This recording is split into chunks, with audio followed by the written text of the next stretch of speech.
guys, so today's video is a very highly requested video from you guys. I went on Instagram, I asked what do you guys want to see, and I got so many questions about this, about my toddler and my baby sharing a room. I know, it's crazy to think. I always thought I wasn't going to do it because I was like, this is going to be horrible. So I'm going to talk to you guys all about my experience with it, and then I'm going to share some tips that I've learned, and then I'm also going to share with you guys some pros to it and some cons to it as well. So before we get into it, make sure to click that subscribe button if you're brand new, and give the video a thumbs up. Comment down below if you have any video requests or anything that you guys want to see. A little background about me if you're brand new. I am a single mom. I have a 6-month-old daughter named Kinsley and an almost 3-year-old daughter named Riley, and they share a room now together. So we're gonna talk all about that. Let's get into it. All right, so before we get into it, we're gonna talk about the pros and cons of sharing a room. I have to say, definitely looking at my childhood, there's definitely a lot of pros to it. My sister and I, we shared a room for many years growing up. We were a little under 2 years apart, and we shared a room from the very beginning. And then when my parents added onto our house, my sister eventually got their old bedroom and my bedroom, so we were like right next to each other. And since we already were so used to sharing a room, she never stayed in her room. She actually still just kept sleeping in my room because we had bunk beds and stuff, and we always played together in there. We always watched movies in there. Like we always hung out in there. So she still ended up sleeping in my room, which was kind of funny because even though she had her own room and her own bathroom, she still ended up in mine. So it kind of really just showed how it really does strengthen the bond between siblings. Me and my sister, we are basically inseparable. We were inseparable all growing up. We had the same group of friends going through school. We went to college together. We live around the corner from each other. So I definitely agree that sharing a room really strengthens a bond with siblings. And that is definitely like one of the biggest pros out of it all. As you guys know, for me, I have 2 little daughters, and they are about 2 years and 4 months apart, so they're still kind of close at that age.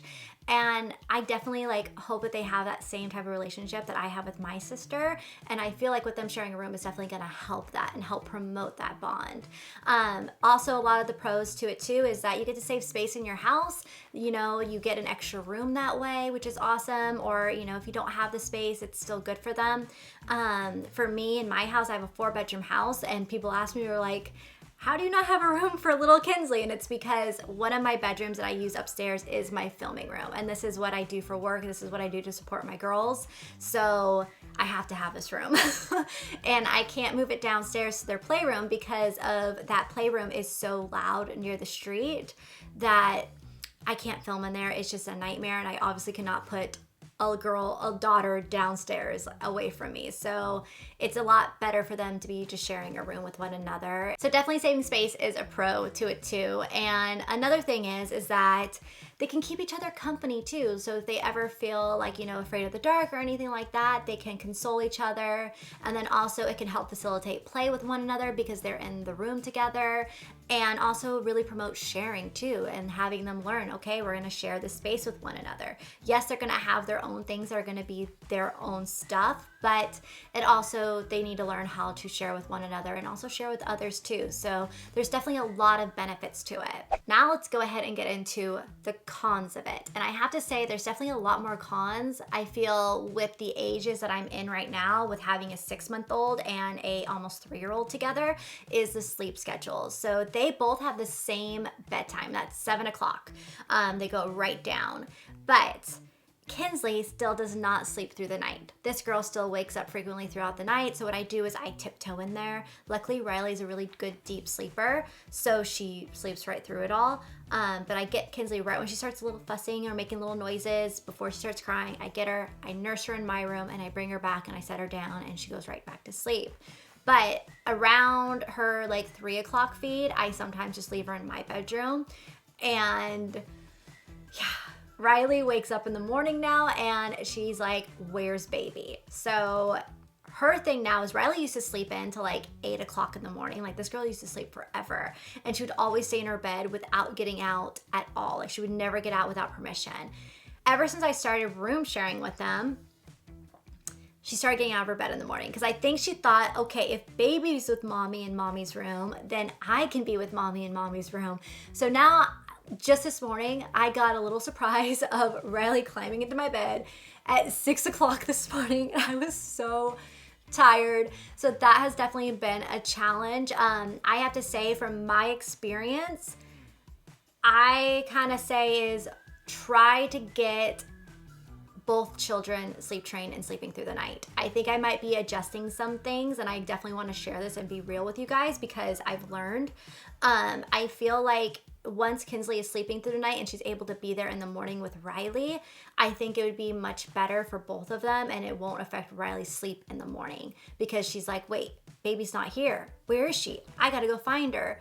So definitely I recommend, if you are going to room share with two little ones, make sure that they're both sleeping through the night. So my thing is that I'm gonna probably start doing now is I'm actually gonna take out my floor moms and I'm gonna put it probably in my bathroom or my walk-in closet, have my monitor there, and that's where Kinsley is going to sleep until she starts learning how to sleep throughout the night.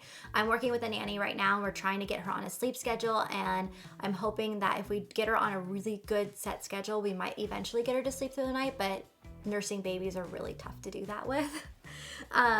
So that is just what I'm working through. So I have to say, like, my biggest lesson through this all is to make sure that they are both sleeping through the night when you move them in together. And then obviously, again, with the sleep schedules and everything, another big con is you worry that is the toddler going to keep the baby up, or is she going to wake up the baby, or is the baby going to wake up the toddler? And yeah, so that's been really tough. Thankfully, that's one thing I haven't really come across yet, is that Kinsley goes right down at 7, and even though if like Riley's kind of playing in her bed and making noises, Kinsley sleeps through it, which is great. And also in the middle of the night when Kinsley wakes up to nurse, she's not waking up Riley. The only thing that throws her off is the morning time, and I think it's because she wakes up and looks and sees Kinsley's not there.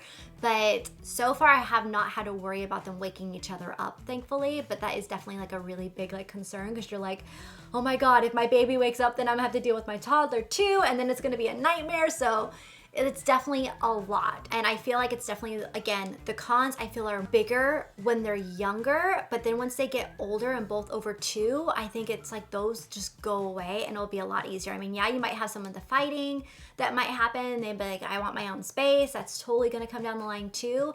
But the sleep, I feel like, is gonna be a big life change, and I can't wait till that point. So that has been like a little bit of my experience and like with the pros and cons of it that I've seen. And again, just the biggest tips that I can have if you have to room share with 2 little ones like I do, definitely just make sure both are sleeping through the night, and then make sure that you have a good play area outside of the bedroom. So that way you have one for one kid to go to if they're not napping at the same time. So that way they can play away from that space. Because I know that a lot of people do tend to make the toys in the room. That's what me and my sister did. We always played in our bedroom. We didn't have a playroom. So I would definitely make sure that you have like a designated area in your house where they can play at, while the other one is sleeping and taking a nap in the room. And then last but not least, I want to share with like how I kind of made the room work, and then also what products I use that have kind of like helped us. So the first thing that I recommend is having a like sleep machine or a sound machine, and that is the Hatch. I like the Hatch Rest Plus because it has the clock on it. You can unplug it and it charges, and you can put it anywhere in the house. It makes all different noises, and you can set timers on it with your phone. So it's all like Bluetooth and through Wi-Fi. So you can, adjust it and all that, and put it like a toddler lock on it, so that way they can't change the sound. What I've been doing with Riley, which I've been really working on with her, is because I have it on a timer. So I have it to where it turns off at 7:30. So I tell her, I go, Riley needs to stay in bed until the music and the light is off. And I go, when that's off, you can come out of bed. So that's what we've been working on. I think that's gonna really, really help us too on helping her learn to stay in bed and relax and rest your body until the light comes off. Another huge help are baby monitors. I love baby monitors. I actually have 2 different ones on them. Riley has the Vava on her, and I have the Infant Optics, the new one, on Kinsley.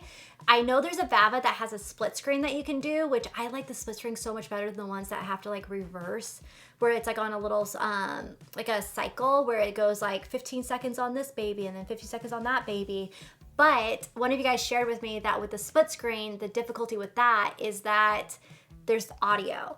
So the audio can get a little bit messed up. So if they're in different rooms, they're not gonna have separate audio. So that is a tough thing. Since they're in the same room, it actually is going to be fine because they're going to have the same audio.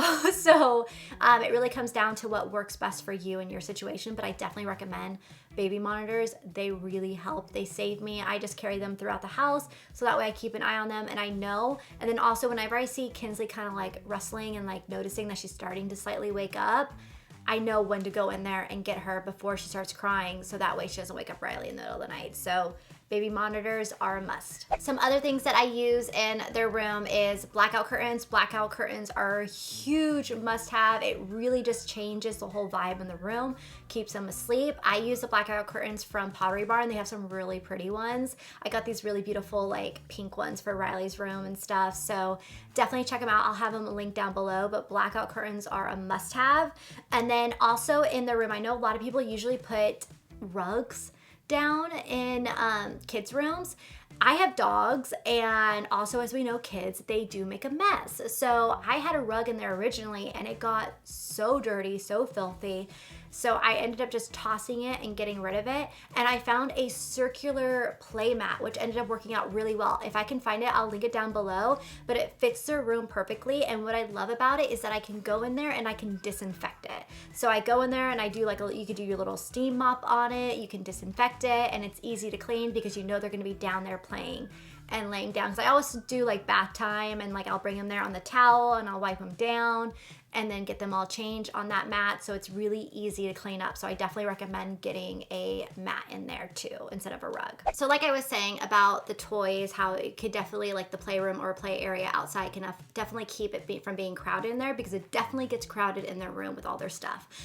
With the girls, what I found to really help is I actually took the doors off of their closet and I took their big long dresser and I put it inside of the closet. So that took away and saved me so much space in their bedroom, and it actually really opened up the room, taking off those closet doors. I've thought about maybe doing a curtain in front of it, but I haven't really decided. I definitely still want to go in and really organize and declutter in there, so I'm going to be doing that soon, so I'll probably do a video on that. But I feel like taking off those closet doors was life-changing, and honestly, I can reach so many more clothes now because the way that they went, they just kind of slid, and I can never get into the middle, and all that stuff would always get like I never would see it. So I love it so much more now that the closet doors are off. And what I did is I took the closet doors and I put them behind the dresser, so they're stored really, really well, and I taped on all the extra little brackets and stuff so that way we don't lose them.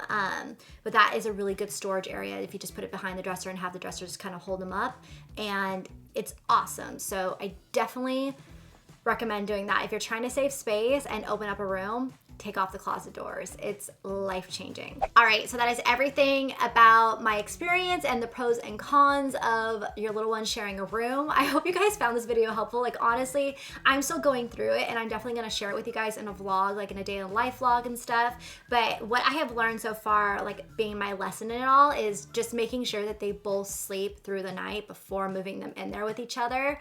That has been my biggest thing because of those sleep schedules. So I hope you guys found the video helpful. I hope I gave you some good little tips, maybe even some product referrals of you to check out. If you guys have any other questions, comment down below. I'm always so willing to help you guys out. And also if you guys have any suggestions for me, I would love to hear from you guys too. If you guys have already been through this with your little ones, I would love to hear from you guys as well. So leave those down below and I will see you all in my next video.